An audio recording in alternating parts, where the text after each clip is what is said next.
it's Nikki. Hey, it's Elinor. And welcome back to the mindxmuscle podcast. Hey guys, welcome back to the mindxmuscle podcast. It's Elinor and Nikki. And we are doing a one-on-one episode, a little bit of updates. I feel like I'm going to be blabbing a lot more than Nikki today because Nikki is a little sick. My throat was so sore yesterday. We were actually supposed to record yesterday, but I was like, I'm going to die in the first 15 minutes. But today it's better. We're good. I was able to work out today and it was fine. What'd you train? Shoulders and arms. It was good. Nick's been showing me this new bicep exercise. It's the Prime machine bicep curl, but he does this cool thing. If anyone tries this, please humble yourself. You do 10 reps full range on setting 5, I think. And then you switch it down to setting 1 where it's just the top range and you only do top range for 10 and then you switch it and then do the bottom range for 10 and your arms are on fire. We did 3 sets of that and I'm still sore. I remember Nick made us do that on the Prime abductor machine. Yeah. That was such a pump. Yeah, and I've done it on the leg extension machine too. That one was bad. Yeah. But anyways, I love these episodes because we just kind of wing it and we just talk about what's new and what's going on. So let's start with you. How's the week been? So a few weeks ago, I was kind of stuck in a few weeks ago. If you guys have been following along, I'm in a little mini cut and I've been stuck at the same weight and I was getting super in my head. And I was getting so annoyed because I was like, the weight's not dropping. I look the same. And then the weight started dropping by 0.2, 0.3 a week. And I was like, what the hell? I'm doing my fasted cardio. I'm taking my fat burning supplements. I'm eating all the food. And then this is so funny. After Marie's engagement party, my weight just started blasting. So all week I've been feeling really weak, lethargic, moody. And I realized why. My weight dropped 1.5 pounds in the last 3 days. And I'm now averaging at a pound, 1.8 this week. Wow. So I felt so lethargic and tired because the weight is dropping so rapidly now. But it's so funny because this is the same thing that happened last year when I was prepping. And that's when Jaden started upping the cardio and started decreasing the food. Obviously, when your weight doesn't stall. But now that we're in a mini cut, he's we're not really under a time constraint. We're kind of just letting the body do its thing. And my body's just doing its thing. It's literally. Yeah. So I'm really happy that the weight's finally dropping because Jaden said I asked him if we can hit a certain goal weight. He said he's looking for a look. So once my waist really starts coming in a little tighter, that's when we'll start increasing food again and do a little mini push phase before we potentially start prep. So I'm really excited because now I have something to look forward to and I'm feeling really good. Hormones are all in check. Work's been really busy. Training's been okay. I've just been feeling a little weak and lethargic the last week. And I think just dropping all the weight has made me feel lethargic. But aside from that, my sleep's been really good. I've been sleeping 7 to 8 hours a night, which is very unlike me. And I'm loving it. That's probably why your body's responding so good too. 100%. I remember that feeling, being in prep and you're why do I feel so tired and lethargic? And then you drop the weight. You're oh, it makes sense. It's it's happening. So you just have to fight through it. Yeah. And it's good because I'm not prepping. So we were talking about this with our friends. I'm going to pick and choose when I want to go out for food or when I want to go enjoy myself. And I know that I have September 11th, I have a birthday party that I have to go to. So I'll probably have a couple drinks and eat a few off-plan snacks or meals or whatever. And I'm going to be okay with that. And then we're 4.5 weeks out from Vegas. So that was my big reason why I wanted to do a mini cut is I wanted to be in Vegas surrounded by people that inspire me, but I also wanted to feel a little more comfortable in my own skin. I have noticed a few things though that I kind of wanted to address here. Wanted to get your thoughts. As a bikini competitor, I've come to the conclusion that yes, there's a time and a place to push food, but I think for me, I know there was a reason why we pushed food so high. We went to like 3,000 calories, but that was not sufficient for me. Maybe at the time it was, but I think the volume of food was actually doing me a disservice. So the thing about like hormones is if your gut isn't at 100% and if your gut isn't directly influencing your, what's it called? Basically, if your gut's not working properly, your hormones aren't going to work properly. And I was talking to my naturopath about this, and she said the volume of food that you were eating was probably causing you stress on your system, which was actually detrimenting you long term and pushing you farther away from getting your cycle back. So I talked to her about that. And I think next time, like knowing this information and knowing my body more than I know, more than anybody does, even my coach, I've come to the conclusion that next time we do a push phase, I know I don't need more than $2,200 calories. Sorry, Dollars? I do need more than 2,200. Yeah. I know my body doesn't need over 2,200 calories, 2,300 calories, but that's just my body. And that's usually like we had the high days, but the high days were just too much. Like there was a time and a place, maybe the first like 8 to 12 weeks after my show, it was perfect because my body was soaking the food. But it came to a point where I was just gaining unnecessary body fat. And at the time, the goal wasn't to stay lean. The goal wasn't to look good. The goal was to get my hormones back to normal. But I think we kind of misjudged how much food and training and everything played a part. And I think the volume of food played a part. It's just kind of ironic how, like, as soon as I cut down to 5 meals, as soon as I gave myself a little bit more leniency with the food, even though I was under eating, that's when my period came back. So I just wanted to address that because it was a really good realization that I came to. And me and one of my friends were even talking about how balance means something different for everybody. And for me, balance is like picking and choosing where I want to take a free meal or where I want to have a snack. For some people, it's once a week. For me, it's not. I just don't enjoy that. I like being on my meal plan, probably like 2 to 3 weeks, and then taking one plan meal. Like the last off plan meal I took was like 2 weeks ago. And then before that, it was 3 weeks before that for your birthday, and that's okay. Like that's what works for me. And I think everybody has to find their own form of balance. But I definitely know that after Vegas, when we come back and I start increasing food a little bit, it'll definitely be a slow process. And I want to be comfortable doing it because I don't really need to grow right now. Like I'm Yeah. good. Yeah, you're good where you're at. And it'd be kind of cool to see, like, to cut down a bit and see, like, the progress you've actually made. Like, it's obviously visible now, but I found that was like the best part. Like, when you start cutting down after a really long, like, you've been pushing now for like over 8 months, I feel like. It was a 9-month push. And then Yeah. we've been mini cutting. We started the mini cut and then we stopped the mini cut and then we really started back again like maybe 6 weeks ago and I've lost 6 pounds. Okay. So Yeah. that's a pretty good average. Slow and steady. The first few weeks I wasn't losing any weight like at all. But I just looked way less inflamed and Probably just feel better overall too. oh yeah. Like actually can I show you?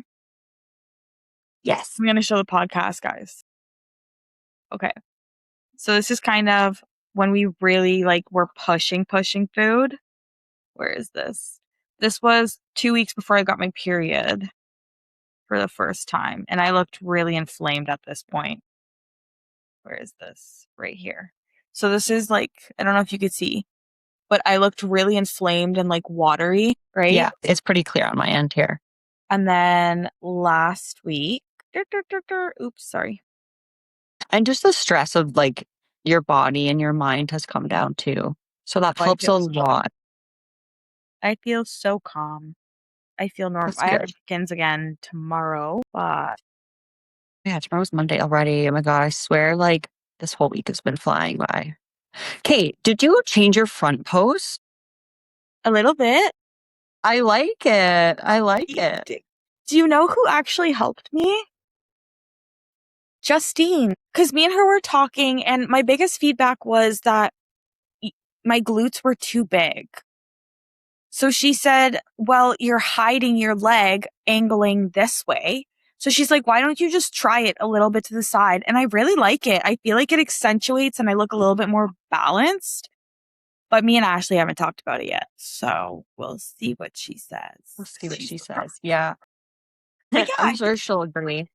but I definitely feel a bit tighter. I feel like my clothes are fitting me a little bit different, which is literally all I wanted. I just kept saying, like, I just want my jeans to fit me. There's a pair of jeans that I'm like, they fit me when I was 6 pounds from where I am now. So Wow. so I want to lose another like 6 to 8 pounds. And then, which I think I'm on the right track. I think in the next 4 weeks, I'll lose like at least 3 to 5 more pounds and then I'm good. Then you'll be good. Yeah. That's what I like. Just kind of, that's where I'm at now, like in my body, I guess you could say. Like I found such a nice spot, like a good maintenance. I want to stay here, I think. Okay. So, and like, I don't know, I'm just like so less stressed and my weight just maintains. Like even if I have an off plan meal, I'm the same weight the next day half the time, which is nice. How But are you structuring things now? kind of the same. Like, and on the weekends, we'll have like a fun dinner. Whether like tonight we're having like octopus with we're doing like maybe a fish taco. Like we're just kind of doing a little bit of everything, like buffet style. Like we're gonna roast Brussels sprouts and just have like a really good dinner. Just whatever the heck I want. You know? But throughout the week, like it's pretty much the same. Like I just like how I used to have things. Like my 5 planned meals, like I pack them, meal prep them, like everything's the same. Breakfast is the same because I love my breakfast, like still to this day. So nothing changes. But breakfast is my favorite time of like favorite meal of the day, Yes. I think. When I eat I actually just had my breakfast meal now because I worked out earlier today. And I love having breakfast like later in the day too, because then I'm like, oh, I only have like 2 more meals and I get to have breakfast again. Yeah, or the last meal too, switching that up for another breakfast or like a sourdough with something. I love doing that too. I love sourdough so much. I love making it. That we know, Nikki. It's addicting. Any other life updates? No, I think that's it from me. Life has been it's been crazy, like so busy. This weekend was actually the first weekend we didn't have to be anywhere like for the whole weekend. Actually, I lied. We had Nick's friends party, like gathering they do every year on Friday night. That was really fun. But yeah, it was actually a weekend that we had at home because the past 6 weekends we've been away, like at least sleeping out for at least one night. And it's been insane, but And the next weekend we have Marie's show. and then yeah, that's pretty much it. I have some things I'm working on in the background. Can't say anything yet. It's work related. So I'll give you all the update on that when it's ready. When she ready, when she ready. Yeah. But today, I wanted to talk to you about. I have a question for you, actually. Okay. Okay. First question: what's the craziest protocol, training, cardio, nutrition, peds that you've heard someone go through? Craziest. Because I asked this on our Instagram and we got a few responses, so I wanted to react to them. Probably someone in prep, like post leg day, hard leg day, having to do like hit cardio. Yes. Or like, Wait. Can we touch about that? yes, Why is hit cardio post leg day? Why would you say that's bad? A bad protocol decision? I just think it's a lot of stress on the body. And it depends how taxed that person already is or kind of how they're feeling, what they already are doing. But then I've also seen a lot on social media too, people being did we I think we talked about this, like this fatigue management that people are Oh my like God. being super obsessed with. So it kind of depends. So like I'm not saying like I don't like the hit cardio, the idea of a hit cardio session after leg day because fatigue management. I'm saying like that's just a bit crazy. I mean like at least tone down the cardio a bit after a hard leg day because I know like when I was in off season, like in compete mode, like those leg days are hard as fuck. And the last thing I want to do is my hit cardio after that. I've never had to do hit cardio, by the way. I'm just saying, like, I wouldn't want to do that. Well, it's so funny you say that because I did do hit cardio during my second ever prep. Yeah. And it's just a little bit counterproductive in our sport. So I see like HIIT cardio for things like high rocks or like other more athletic training. But for something like bodybuilding, I think it's a little unnecessary. Yeah. Only because, especially after legs, only because if your legs are already fatigued, and I know we talk about fatigue management all the time, right? We're basically in a position to deplete our muscles and our nervous system. And then So go do some HIIT. I mean, we're, if you enjoy doing that here and there, sure, I get it. But like, save your energy for the hard training, especially if your calories are already getting lower, you're in a deficit in general. But I would say save it for that. there 'Cause you your go. body. Your recovery is going to suffer. Also, if you're doing HIIT cardio for the reasoning of trying to lose weight or burning more calories, your performance will drop because your legs are already inflamed. You're at a higher risk for injury, right? Because leg day in itself, like you're already exhausted. Yeah. You're just, you're at a way, way worse position to do something like high intensity interval training. I remember what my old coach used to make me do, and it was actually really intelligent, is on leg days, my cardio was only incline treadmill or elliptical or bike. And then on upper days and rest days, it was stairs.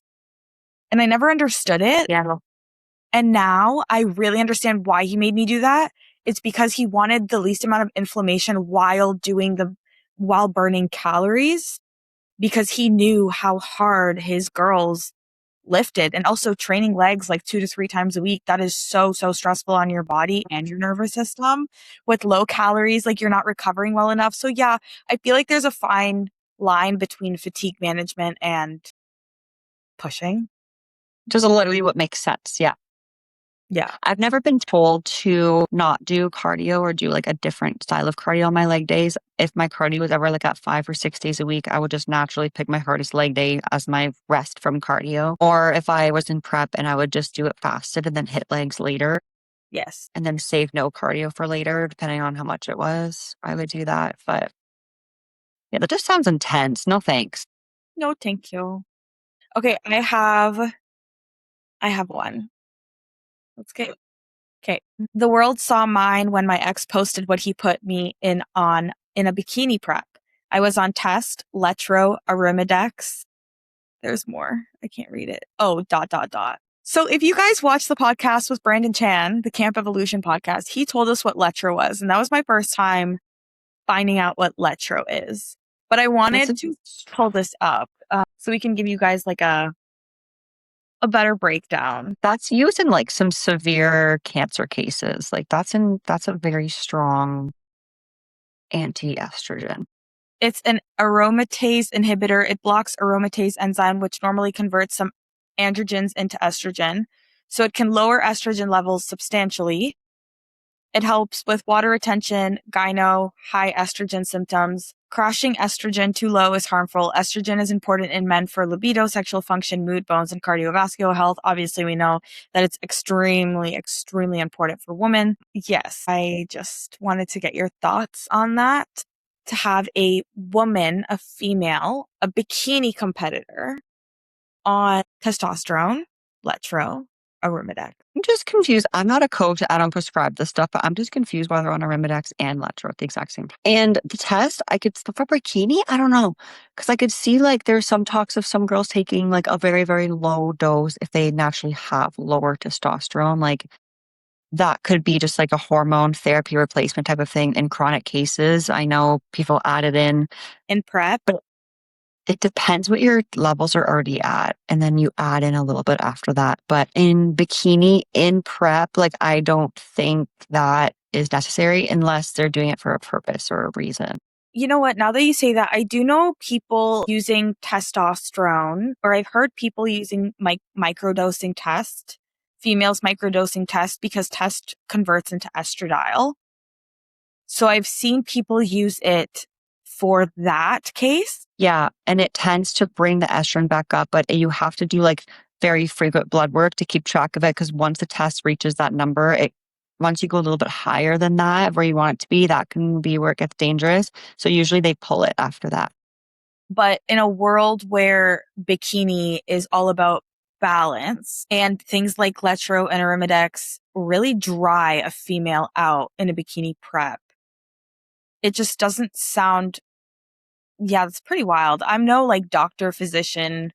I have no qualifications to answer this, or we're just giving our own, like, from what we know. And I don't know too much, but from what we've heard and from the people that we've had on the podcasts, that sounds very, very strange and very difficult, especially I feel like that's really hard on someone to like have That is. in someone else. And just wondering how their body would respond and how they would recover from that. Or I'm just trying to think if they added, again, I'm not an expert in any of this, but it's like, I'm trying to figure out because of the Rimidex and Electro, that's why they added in the testosterone to keep a little bit of that flow going. I don't know. That's just where my brain goes. But again, that sounds insane. I don't even know like wellness or figure competitors that even touch that stuff at high levels. But anyways, use at your own risk. That's what we say. Always get your stuff checked and know what you're doing. I also asked, what's a training myth that you've been told that you don't agree with? Someone said, if you're less than 200 pounds, you're a victim weight. What are your thoughts on that? If you're less than 200 pounds, you're a victim weight. Does that mean like you should be over 200 pounds? Yeah, it's basically saying like you're skinny. How tall are you though? Just kidding. Thank you. What do you compete in? Those are very valid questions. I would want to know that. Well, I was going to say, Nikki is what, like 2 inches taller than me? I think I'm 5'7", but I did get heighted, I think at a show 5'6.5" or something like that. I don't really know, but I think I've shrunken. Shrunken? Is that a word? Shrunken. Yeah. I've shrunken in prep before. So I'm going to say 5'7". You're 5'7", because I'm 5'4.5", 5'5"-ish. Well, my driver's license says I'm 170 centimeters, so whatever that converts to. Well, the reason why I'm saying that is because Nikki and I are both very, very different heights, yet very, very similar heights. When she's in prep, that is usually like your peak prep, like show day weight is usually my like off season weight. True. Yeah, it is. Because what was your lowest weight last prep? 114. Damn. Yeah. Yeah. But on show day, I was 117 first show, 119 second show. And Jaden said I should have been 122. Oh, wow. So I was a little too lean. But the reason why I'm saying that is because things like this of like, if you're less than 200 pounds, you're victim weight. I don't really agree with that, only because you don't know how much muscle mass someone has. Mm-hmm. What division are you in, right? Because think about someone who's like, let's say for classic, weight cap is like 194, 193 if you're 5'8". So does that mean you're victim weight when you're actually trying to reach a goal? And the goal is to compete in a certain division for a certain height class? It's probably just like some bro ego jokes stuff, like gym bro. Yes. Jokes. That's funny. But speaking of weight and all this other stuff, I remember going to the doctor. I think I talked about this like in one of our beginning episodes about how I switched over to seeing a naturopath because I went to my doctor and they were like, I asked for blood work and they're like, oh, like you're young, you're healthy, you don't need blood work. And then she took my weight. I remember like, I wasn't even, the height of my off season was like 170, but like I was around 150 at this time or like 155, 160. And I literally looked on the chart and it had my age and my weight and I was literally under obese. Like I was under the obese chart. And I'm like, oh, nice. Just like, actually, do you want to see how much muscle I have? Yeah, that's what I don't like about like different doctor's offices. No. Funny you say that too, because I went to go get my blood pressure at Shoppers. Yeah. Just cause. Then they wanted to test my BMI. And it's just this stupid little machine where you literally just tell them your weight, your age, and like you step on the scale. It just calculates a certain equation. Like, and it doesn't tell you anything. Literally. Told me I'm like 28 body fat percentage. I was like, even when I was the biggest weight I've ever been, I wasn't 28 body fat percentage. I know I'm not 28 BMI. So I was kind of like thrown off by that. Yeah, these like little tools. I think the only thing that I'd ever trusted is I've gotten a DEXA scan done before. And that was really cool to see because I have a Baker cyst. So I have fluid in my hamstrings. because I have a little cyst, and it told me that I have the most amount of fat, like the red was popping up on the screen. That's where I had the most fat, was In my that knee, like area the back. Yeah, isn't as that fat, crazy? feel like it doesn't actually scan. It's picking up that something's there, but it's just classifying it as body fat, I So guess. even that, like, can you really try stuff like that? That's weird. That's really weird. Okay, another one, another myth. I know you're going to like this one. When people say it doesn't matter if you feel the muscle or get a pump. Some people are really just chasing the pump. Talk about that. Yeah, that's a hard one because obviously chasing a pump feels hella good, Oh, yeah. but you want to make sure like, you don't need to do 15 to 20 reps because that's where, like, usually like a failure set, like, that's where I'll feel the pump a lot more. But you're not doing like 15 to 20 reps or whatever your failure is going to be for that exercise every single set. Like sometimes it's just focusing on the quality of the movement and the way you're doing it, like the form, over like trying to chase what you're feeling, I guess. Yeah, you should feel it in every exercise, but I don't know. What do you think? Well, then we also have to ask, does that mean that if you don't feel the muscle in every single rep, does that mean that you're not working the muscle? Yeah. I don't think so. No, you definitely want to feel Because it, especially after you're done. I disagree though. But sometimes I feel it more. It depends what exercise it is or what movement it is. Okay, let's talk about hip thrusts for a second. I do not feel my glutes by rep like 10 if I do 3 plates or 4 plates. I don't feel my glutes anymore. Like at that point, my primary, my stronger body parts are taking over at that point. So it's usually my quads. But just because I feel it in my quads a little bit more by like the little bit of the rep, it doesn't mean that my glutes aren't working anymore. They're just not working as strongly as my quads are. Your glutes are still helping you push the weight up. You're still like hitting the stimulus. But that's kind of also now where I've understood that when the judges say like, oh, we want more density, like your glute, when they told me like your glutes are too big, but now we just need more density. That's when I'm like, okay, now that last like 3 to 5 reps where my quads take over, I need to pull back on the weight and focus more on holding it, the form, squeezing it, making sure I do feel the movement. Because at that point, I don't need any more mass. I need more density. I need more fullness. I need to stimulate the muscle in the area that the exercise is supposed to target, if that makes sense. Yeah, I think when people say chasing the pump, I think it's just consistently doing 15 to 20 reps or supersetting and all this stuff. Like supersetting every single thing obviously isn't good for like density and muscle, like real muscle growth. Supersets in some cases are really good depending on what the exercise is, but doing like a good intentional hard set, like one solid working set or two with some sort of back off after or like a failure after, I feel like that's really good. But for every single exercise, like you have to make sure you're recovering between every set too. And like being able to, if I did a chase a pump set, every single working set, I wouldn't be able to actually go heavy in a good solid working set with like intention. Like that would be really hard. You wouldn't be able to, like you'd Very. exhaust yourself much quicker. But Okay. I agree. I agree. So yeah, kind of thanks. like, so what are we saying? The pump is a direct indicator of muscle growth? I think it means like blood is going to the muscle, but it doesn't mean like It doesn't. super set and do 20 reps of every single exercise. So a pump is good, but it doesn't indicate more hypertrophy. Doesn't indicate that you're actually growing the muscle. Yes. Okay. Okay. I agree. Yeah.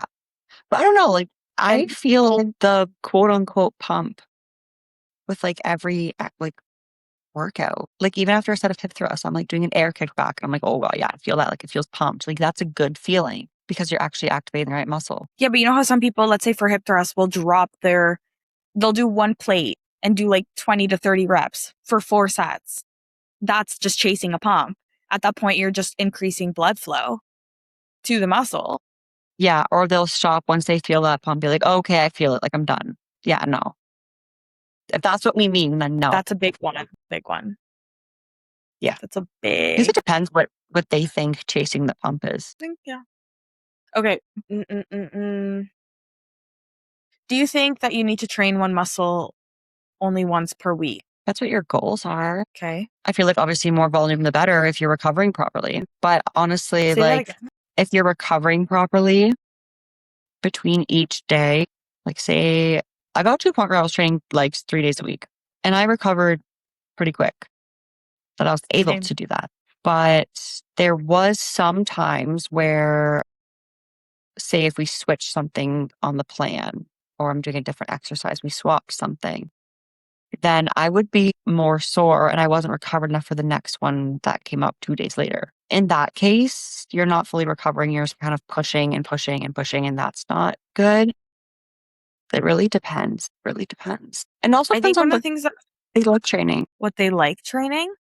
Yeah, what the person likes to train. If they like to train, like, depends what their split is, how many times a week they can go, what they want to focus on, what they enjoy training. If they like training legs, like 2 to 3 times a week, give her. But I feel like if you're training hard, maybe you're not going to be recovered enough to do 3 leg days. Maybe you tone it down to 2 and you would grow much quicker and recover faster. Yes. Yes. I also think it's a little different for guys and girls. I know that females are able to recover quicker in their lower body than their upper body. It's literally just a biological mechanism that we can, for childbearing, like we're able to. That's just what it is. We also have to think like, let's say men are just usually a little bit heavier. So their load is going to be heavier on their body. They're carrying more weight throughout their body than women are. That's a big one. You also have to consider like if you're training, let's say 3 leg days a week, what cardio are you doing? If you're training 3 leg days a week, how much volume is allocated to each leg day? Like for me personally, right now I'm training legs 3 times a week, but I maybe have like 2, 3 compound movements. The other stuff is very accessory and very intentional. It really Yeah, just that's like depends. mine now too. Like a full leg day, a glute and shoulder, back and hamstrings. Like I love that kind of split now because I'm like hitting a bit of everything and it just feels good. But it also depend on the person's job too. Because if you're hitting 3 nasty freaking leg days a week and then you're a firefighter and you're climbing up shit, like, no, they probably have to switch things around. And like they're obviously training differently. So it really depends on what their lifestyle is, what they're already doing. So if you tell someone who like has a very physical labor job and you tell them to go train like that, you're just doing them a huge disservice. No, huge disservice. What are your thoughts on aggressive sodium manipulations? Oh, aggressive sodium manipulation. I think in what, like a prep setting, peak week setting, or just like everyday setting? Yes, but also, the whole idea of people saying like, don't have any salt. Salt is bad for you. Don't salt your food. Like salt increases high blood pressure and high cholesterol and yada, yada, yada. My dad told me this when I was young, that because I'm a salt fiend and I still am to this day. Like I love everything salty foods. I love adding it, love it. And it was like that when I was younger. And my dad, I laugh at him because he literally bought this. It's still in stores. It's called no salt. I don't even know what it is. It's some sort of chemical that was probably way worse for me than just having freaking sodium. But he switched all of the shakers in the house to this no salt stuff. And because he told me if you eat too much salt, your veins are going to shrink and you're going to get unhealthy. And then like your veins are going to go away and like stop your blood flow. And now I'm like, it actually does opposite. It gives you good pump. And so I laugh with him to this day. I'm like, you were giving me a literal chemical instead of real sodium. And now I tell him to make sure he's having a salt before the gym, like in his meals, like salt every meal. Like it's actually a really good mineral to have. Such a good mineral.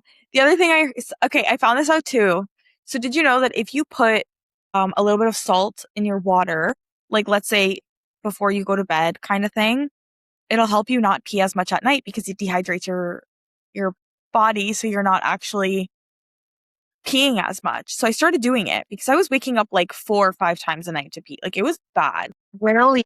Yes. So I gave myself a cutoff of like, you're not allowed to drink any water after 7 p.m. because it's Is that enough. Like wrong? it's, You but drink a now lot I of start, oh my God, I drank like So this is going to be the rest of the water I can have before bed. Like I'm not allowed after. So I said no more water.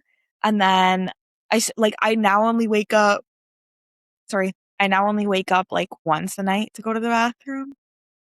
Yeah. Well, that's good. I hate having to get up to pee. Like I'm the one who's like walking to the bathroom with my eyes closed, but I am still sleeping, so I can come back to bed and just pass right out again. Yo, for real. Honestly, for real. That's the Yeah, funniest thing I've ever heard. because I love my sleep so much. I'm like, even if I feel like I have to pee, I'm like, okay, I'll just go back to bed. Like, it's fine. And it's not that bad. Yes, I agree with you. But I think having salt before your workout is really, really good. A, good pump. We love that. And B, if you're sweating a lot, you're going to need it. You're going to need it. Have some before your cardio. Yeah, I started using Relight because what I used to do for fasted cardio is I would put taurine and salt in just water because I thought that any sort of like EAAs or like glutamine, anything like that wasn't fasted. I was like, I don't know. I was like, it's not fasted cardio. So it has to just be water and salt and taurine. And then I was told that it's okay if I have a Relight drink or like some sort of electrolyte. And I've been doing that during my cardio and I actually don't mind it. Like I still feel good after. That's good. And you probably feel good during it too. It just keeps you going a little bit. I'm still doing 5 times a week, 40 minutes. Yes. I did come to a conclusion though. So I've been doing my this is so funny because we talked about fatigue management. So I do my fasted cardio as if it were like a day job. So Monday to Friday, I do my fasted cardio. Saturday, Sundays, I don't do any cardio. I just get my like 10 to 12K steps. And I've kind of been keeping track and my lowest weight is always Monday every week. Oh, because you And took that those I two think is because recovery days and you hit your new low on Monday. That's a good research. yep, I like that. Okay. right. So I've been like making notes for myself of like, this is what I've noticed. And it's also great because Mondays are check-in days. So So you're fresh, ready to go. yeah, and I that love weight that. checks in for this week. So I'm really excited. I think my weight's going to drop tomorrow, guys. Like I love that. praying, praying. The one 4 thing I weeks out, did like, notice though is this little vein is starting to come back. Do you see it? oh, the forehead vein. Yeah. I love my forehead vein. If you don't have a forehead vein, then it's not real. Just kidding. Anyways, I think that's it for this podcast, eh? How is your training program and stuff going? My training, yeah. If you guys know, I hired a new trainer. I'm like so real and I'm so honest. There are things that I've learned. There's positives to it, to hiring a new trainer. But I think I'm going to go back to Jaden's training. But I actually wrote Jaden a little message. So I'm going to read this out to you guys. Ready? Ready. I'm not going to put any names in here just for kindness. Because, okay, I don't know if anybody else does this to their coach, but like if they have any thoughts or ideas, they'll like write it out in their notes and so they don't forget. And then when it's check-in day, that's when they'll send it to him. Because I don't want to bother him That's throughout the smart. week. So you're not sending random. Yeah, that's what your check-ins are for. If it's not urgent, then save it for the check-in form for sure. Yeah, because I noticed that I got really cold last night when I was eating my creamy, and I was like, I don't want to have a creamy every single night. So I asked him if he could swap out the protein powder for egg whites instead, so then I could just have like a nice little omelet before bed. Love And that. then I asked him if I can have an option for protein powder as my pre-workout meal instead of chicken, so then I can still have protein powder once a day kind of thing. And then I said, also, I've come to the conclusion that blank trainer is kind of useless. I'm planning to not continue. I did notice though that his workouts felt more intentional and I felt like I do like your workouts. They just tend to run extremely long with the warm-up sets and the amount of volume that was allocated during the lifts. So much so I felt like I was always rushing my workout to finish to get to the next exercise. There's definitely exercises I know work better for me and my body. So I'm hoping you'll be open to working with me on making a new program, but with exercises I know target well for me. And the reason that I wanted to share this is because a lot of people have like opened up to me and say that they struggle with communication with their coach. Straight up, your coach isn't a mind reader. Like he's not. They're not. Female, male, up or down, left or right, wherever they are. If they're a local coach or a very far away coach, if they're a big coach or a small coach, your coach cannot read your mind. And I have unfortunately learned that the very hard way is if I want something or something I'm struggling with, my coach isn't going to be able to read my thoughts, isn't going to be able to see my day to day. And my coach doesn't do my leg lifts, and he also doesn't do the amount of warm up sets that I do, right? Like if it says two to three sets or three sets, three working sets, I'm actually doing six because I'm not going to go straight to 3 plates RDLs. I'm going to go plate 1, plate 2, plate 3, plate 4, whatever. So And then you're that's working sets parts. Yeah. that's a lot of time. That's a lot of energy. And even if like you have 3 single leg exercises in one day, it's a lot. The single legs take a long time because I don't know about anyone else, but I like to recover between both legs, especially for split squats. Because I find if I do my one leg, then right to the next, by the time I get to the end of my next leg, I'm like, holy shit. So, but yeah, see, like you're So that's trying why new things. Like that's huge too. And he was supportive about that and checking in with you, seeing how it was going. But again, he's not our mind reader. And I love that you asked to like work together on this because doing that program, it made you realize, okay, this is intentional in these areas and I want to keep doing these types of workouts, but maybe we can add in a bit of his way of doing things too. And you can kind of combine them. And then the world's your oyster. world is my oyster. World is my Yeah. oyster. And the reason I say this is because people just need to communicate with their coach. Yeah.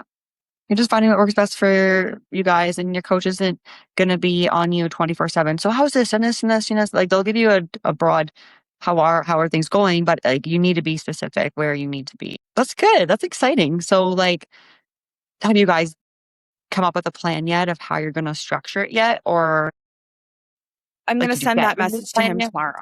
Oh, okay. That's the note you made this week to send for your check-in. Okay. Got it. That's good. You have to know what your body likes and how you feel.